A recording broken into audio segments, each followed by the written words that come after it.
आज बहुत ही एक महत्वपूर्ण विषय पर आज हमने ये प्रेस कॉन्फ्रेंस बुलाई है।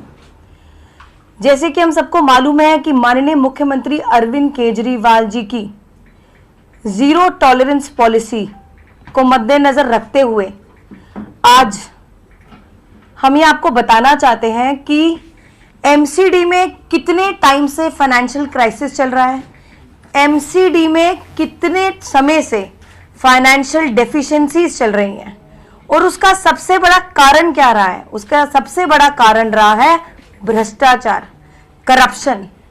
और सबसे बड़ा डिपार्टमेंट है जो करप्शन में इन्वॉल्व है वो है हाउस टैक्स डिपार्टमेंट। मैं आपको आज बताना चाहती हूं कि 2004 से एक सेल्फ असेसमेंट पॉलिसी शुरू हुई थी, जिसके अंतर्गत जो प्रॉपर्टी ओनर्स है वो खुद ही टैक्स कैलकुलेट करके एमसीडी को जमा करवाते रहे हैं। पर इस पॉलिसी के अंतर्गत हमेशा से एमसीडी को जरूरत थी हमेशा से ऑडिट कराने की। 10 से 15, 20, 25% तक ऑडिट कराना होता था ऐसी प्रॉपर्टीज का जिसका टैक्स सेल्फ असेसमेंट पॉलिसी के थ्रू आया हुआ था। बट ये बहुत ही दुर्भाग्यपूर्ण है कि एमसीडी हमेशा से ऐसी प्रॉपर्टी का ऑडिट कराने में असमर्थ रही। 10% भी ऐसी प्रॉपर्टीज का जो है ऑडिट नहीं हुआ और हमेशा से कोई ना कोई रीजन दिया गया कि मैन पावर नहीं है, एम्प्लॉयज की कमी नहीं है, तो इसी वजह से ये ऑडिट पॉलिसी नहीं लागू हो पाई ठीक ढंग से। अभी कुछ ही दिन पहले हमारे ये पता लगा हम लोगों को कि दिल्ली में ऐसी 2 प्रॉपर्टीज हैं जो दिल्ली में 2 बहुत बड़ी रसूख जो हमारे उन प्रॉपर्टीज के ओनर्स हैं, रसूख व्यक्ति हैं, ऐसे प्रॉपर्टीज पे 12 करोड़ लगभग 12 करोड़ का जो हाउस टैक्स है वो बकाया है। और इसी के मद्देनजर हमने एमसीडी ने मैंने खुद यहाँ के जो एएनसी हैं उनको बुलाया और उनको बोला गया कि इन 2 प्रॉपर्टी ओनर्स को नोटिस दिया जाए और नोटिस में उनको बुलाया जाए और उनसे पूछा जाए कि जो उनका हाउस टैक्स की जो पूरी डिटेल है, उनकी जो प्रॉपर्टीज की पूरी डिटेल है आकर बताएं। तो एएनसी ने हमारे कहने पे नोटिस तो भेज दिया, पर वो दोनों प्रॉपर्टी ओनर्स यहां पर एमसीडी में आकर उन्होंने कुछ भी आकर अपनी डिटेल नहीं बताई और कोई भी एक्शन एएनसी कुणाल कश्यप जी उन्होंने आगे कोई भी एक्शन नहीं लिया। तो जब पिछले हफ्ते से लेके कल तक एएनसी को बार बार बुलाने पर मुझे ये पूछना था उनसे कि कोई एक्शन नहीं लिया गया, तो जो कुणाल कश्यप जी हैं उन्होंने आकर बताना जरूरी भी नहीं समझा कि आकर वो हमें जवाब दें कि अगर एज अ मेयर आपको कोई काम दिया गया है, सौंपा गया है, वो काम हो रहा है या नहीं हो रहा है या क्यों नहीं हुआ, उसकी जो जवाबदेही है वो उसी अधिकारी की है। उन्होंने एक बार भी मुझे आकर उसका जवाब नहीं दिया, कोई भी एक्शन नहीं लिया। और कुछ दिनों में मैंने उनको ये भी बोला था कि 2-4 दिनों में उसकी एटीआर भी दी जाए। तो कुणाल कश्यप जी हैं जो उन्होंने एक भी जवाब मुझे इस पूरे मैटर पर नहीं दिया। तो ये एक बिल्कुल एक इनसबऑर्डिनेशन का केस मैं इसको मानूंगी।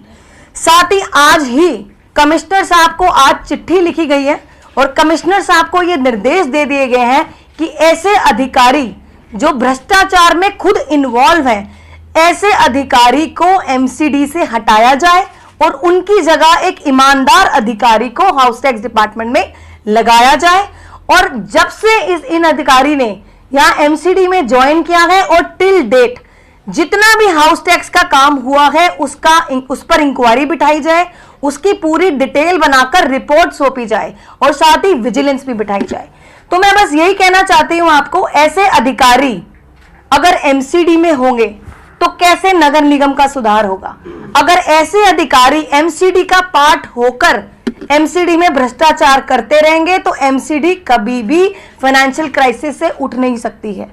और साथ ही मैं ये भी कहना चाहती हूं कि अगर पिछली सरकारों ने भी ऐसे ही केसेस में ईमानदारी से काम किया होता तो आज नगर निगम की ये हालात ना होते। आज जो नगर निगम के हालात इसीलिए हैं क्योंकि पिछली सरकारों ने भी कुछ नहीं करा, पिछली सरकारों ने भ्रष्टाचार के अलावा कुछ नहीं किया। ऐसे अधिकारी जिन्होंने भ्रष्टाचार किए उन पर भी कोई एक्शन नहीं लिया। साथ ही आज भी आम आदमी पार्टी की भी माननीय मुख्यमंत्री अरविंद केजरीवाल जी को जीरो जो टॉलरेंस पॉलिसी है, ऐसे किसी भी अधिकारी को नहीं छोड़ा जाएगा, नहीं बख्शा जाएगा जो ऐसे एमसीडी में अब भ्रष्टाचार करेगा। क्योंकि पहले के हालात और अब के हालात सेम नहीं है, अब चीजें बदल चुकी हैं, रिजिम बदल चुकी है। आम आदमी पार्टी जैसी ईमानदार सरकार अब नगर निगम में आ चुकी है, तो भ्रष्टाचार जो जो करेगा उसको बिल्कुल नहीं छोड़ा जाएगा। अब मैं चाहती हूं हमारे leader of the house Mukesh Goyal ji अपने विचार इस पर रखें। अभी आपको मेयर साहिबा ने बताया कि पिछले कई दिनों से ये असिस्टेंट कलेक्टर से किन्हीं 2 प्रॉपर्टियों की जानकारी मांग रही थी। जैसे कि इन्हें जानकारी मिली कि उनके ऊपर काफ़ी टैक्स बकाया है, लेकिन असिस्टेंट कलेक्टर ने 4 दिन से लगातार बुलाने के बावजूद भी वह सामने उपस्थित नहीं हुआ। यह सबसे बड़ी अवहेलना है। महापौर दिल्ली की प्रथम नागरिक है और इस नगर निगम की मुखिया है। उस अधिकारी को कम से कम महापौर के समक्ष उपस्थित होकर सारी बातों को बताना चाहिए था, सारी उसे जो तो उन्होंने कार्रवाई की उसका जवाब देना चाहिए था। लेकिन इस तरह के अधिकारी यदि लापरवाही दिखाएंगे तो निश्चित तौर पे बर्दाश्त नहीं की जाएगी। अधिकारियों को अब अपना रवैया बदलना पड़ेगा।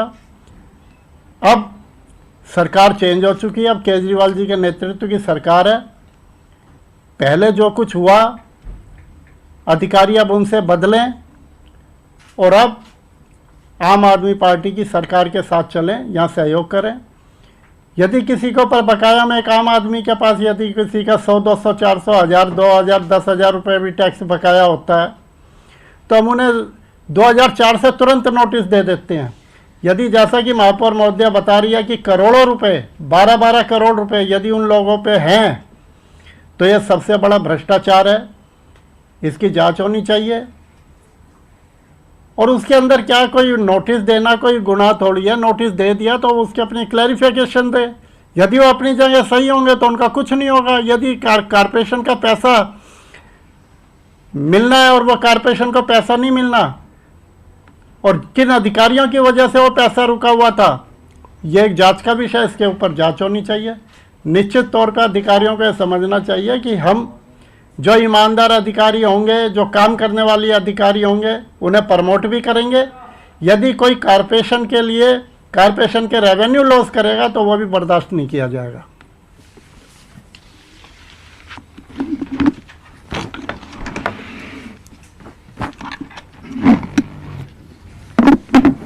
देखिए, आप सभी को मालूम है कि दिल्ली नगर निगम के अंदर हाउस टैक्स डिपार्टमेंट रेवेन्यू को लेके एक ऐसा डिपार्टमेंट है जिससे मैं समझता हूं कि अगर हम पूरी दिल्ली से ईमानदारी के साथ प्रशासन रेवेन्यू इकट्ठा करे तो नगर निगम पे जो क्राइसिस है वो 60 से 70% कम हो सकता है।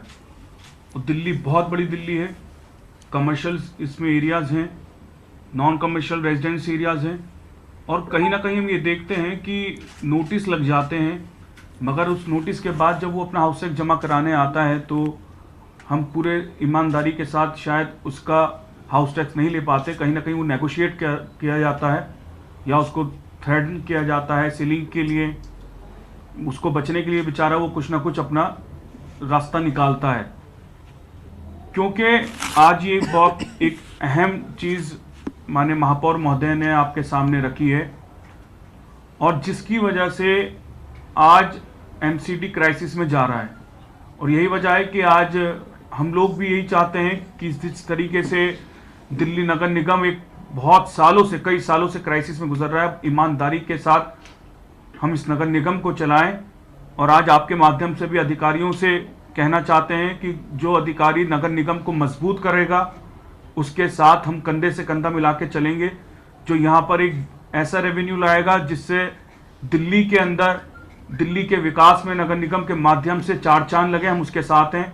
अगर कोई यहाँ पर 1% भी ऐसा भ्रष्टाचार या ऐसे कोई कदम उठाता है जिससे नगर निगम को नुकसान है, दिल्ली की जनता को नुकसान है, तो आम आदमी पार्टी या महापौर, उप महापौर उनके साथ कतई नहीं है। और उनके खिलाफ जो कानूनी कार्रवाई बनती है वो कानूनी कार्रवाई की जाएगी। बहुत बहुत धन्यवाद। धन्यवाद जी, थैंक यू जी।